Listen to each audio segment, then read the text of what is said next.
मित्रों नमस्कार। आप देख रहे हैं धर्मदर्शी पत्रिका का यूट्यूब चैनल 10 तक मीडिया। मैं विनोद शुक्ल आपको सुना रहा हूं बाबा नीम करोली की अद्भुत गाथाएं। अद्भुत गाथाओं की श्रृंखला में आज हम आपको हल्द्वानी निवासी महेंद्र गर्ग, उनका पूरा परिवार आध्यात्मिक तपस्वियों से, ऐसे आशीर्वाद से परिपूर्ण है जहां सोमवारी बाबा का भी इस परिवार को सानिध्य मिला, बाबा नीम करोली का भी मिला, बहुत लटुरिया बाबा, बहुत ऐसे तपस्वियों का आशीर्वाद मिला है। मैन जी बताते हैं कि जो हमारे परिवार में सुख, शांति, विकास, ये सब कुछ जो कुछ भी है वो इन्हीं ऋषि मुनियों की आशीर्वाद की फलीभूत गाथाओं में से एक है। मित्र, किशन लाल जी चंदोसी के निवासी थे और आज भी हल्द्वानी में किशन लाल, रतन लाल मिश्री वाले के नाम से जाने जाते हैं। मिश्री बतासा, चीनी, गुड़ और ये जो मिश्री होती है ना, इनका व्यवसाय किया हल्द्वानी में आकर। और बताते ना, कोई कहता है साहब ये चाट वाले हैं, है ना, ये किराना वाले हैं। ऐसे ही किशन लाल, रतन लाल मिश्री वाले के नाम से प्रख्यात हुए। 1910 की एक घटना रतन लाल जी, जो महन जी के दादा हैं, उनकी बताई है। सोमवारी बाबा का भंडारा होता रहता था, सोमवार को तो होता ही था, लेकिन बीच बीच में बड़े भंडारे भी आयोजित करते थे। और जब बड़े भंडारे होते थे, आसपास के जो भक्त होते थे वो जाते थे। भंडारा होना था, उनके आश्रम की तरफ रतन लाल जी अपने हल्द्वानी से चले। तो अभी भी जंगलात है वहां पर, लेकिन उतना जंगलात नहीं रहा, उतना वन क्षेत्र नहीं रहा जितना पहले था। तो जो लोग स्थानीय लोग होते हैं ना, उन्हें शॉर्टकट पता होते हैं। बस से आप 1 घंटे में यात्रा करके गए, 1 घंटा बस में बैठ के यात्रा कर रहे हैं, और जो वहां के स्थानीय लोग हैं वो आधा घंटा पैदल चल के वहीं पहुंच जाते हैं।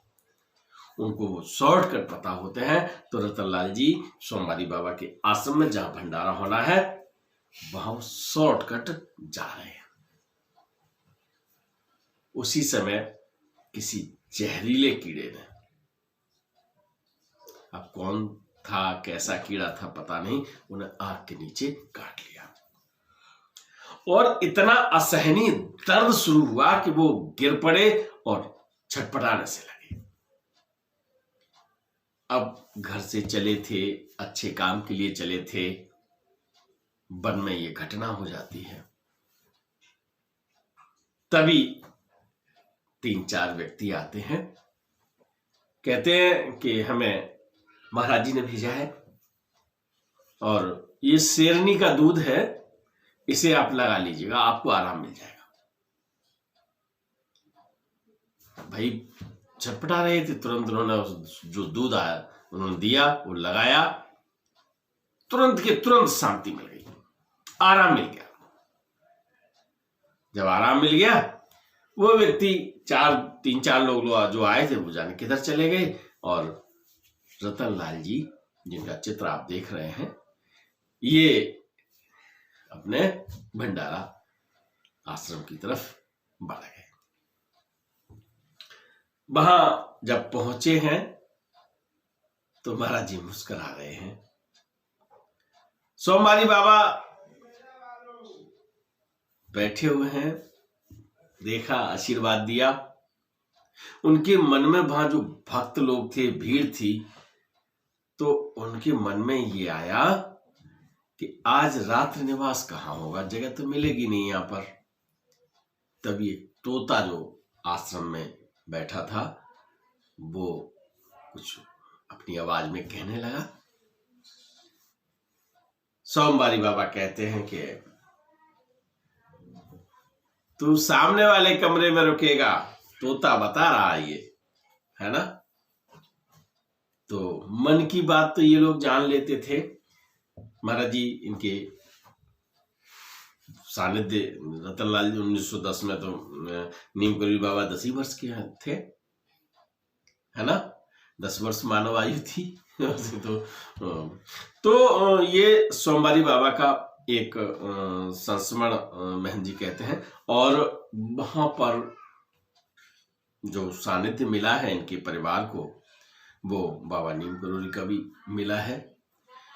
बाबा नीम करोली की गाथाएं सुनाते समय बताते हैं कि महंत जी अपना एक अनुभव सुनाते हैं।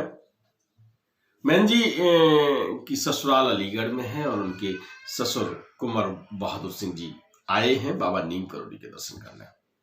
देखिए सोमवारी बाबा का और बाबा नीम करोली का एक ऐसा संबंध है जो समय की गति के साथ चित्रपट पर दिखाई तो कुछ और पड़ता है, लेकिन शक्ति एक ही काम करती है। आप उनकी गाथाएं सुने, मैंने दस्तक जिंदगी पर उनकी गाथाएं, सोमवारी बाबा की बहुत सारी गाथाएं सुनाई हैं, दस्तक मीडिया पर आप बाबा नीम करोली की गाथाएं सुन रहे हैं, लेकिन आप जब उनका एक मंथन रूपी गाथाओं को मंथन करेंगे, मंथन रूपी मथा जाता है ना, मट्ठा दूध को जम के तो मक्खन निकलता है, तो मक्खन एक जैसा निकलेगा। महंत गर्ग जी एक अपने दादा का जो रतनलाल जी का था वो अनुभव सुनाया, और उनका दूसरा अनुभव महाराज जी के दर्शन करने का, बाबा नीम करोली के दर्शन करने का। अपने ससुर के साथ जाते हैं, कुंवर बहादुर जी उनके पिताजी भी उनके साथ होते हैं महंत जी के। तो तीनों लोग जब दर्शन करते हैं तो बाबा नीम करोली पूछते हैं कुंवर बहादुर जी से, तुम्हारी माँ है, तेरी माँ है, ये तेरी शब्द ज्यादा बोलते थे, तो उसमें कहते हाँ है, सेवा कर ले। इतना कहा उनसे, भोजन प्रसाद लिया, आशीर्वाद लिया, चले आए। कुंवर बहादुर ने महाराज जी के जो वचन सुने उन पर काम किया, और माँ की सेवा तो वैसे भी करते थे, अब और ज्यादा शुरू कर दी। लगभग 2.5 महीने उनकी माँ इस संसार में रहती हैं और चली जाती हैं। दर्शन करने गए थे, जब ये बात कही थी तब उन्हें ये भान नहीं था कि महाराज जी ने किस उसमें कही है, लेकिन उन्होंने जो अंतिम समय था उस समय सेवा जितनी कर ली उससे उन्हें संतोष मिला। तो महाराज जी की हर बात का अर्थ अलग होता था, समझ की बात होती थी कि भक्त कितना समझ पाते हैं। तो ये संस्मरण महेंद्र गर्ग जी के हल्द्वानी नगर से मैं लगातार भक्तों से संपर्क कर रहा हूं, और जो संस्मरण मुझे मिल रहे हैं मैं आपको सुना रहा हूं। जय बाबा की। वीडियो पसंद आए तो लाइक कीजिए, शेयर कीजिए, सब्सक्राइब बटन पर क्लिक करके चैनल को सब्सक्राइब करें और बेल आइकन दबाना बिल्कुल ना भूलें, ताकि हमारे अपडेट वीडियो आपको मिलते रहें।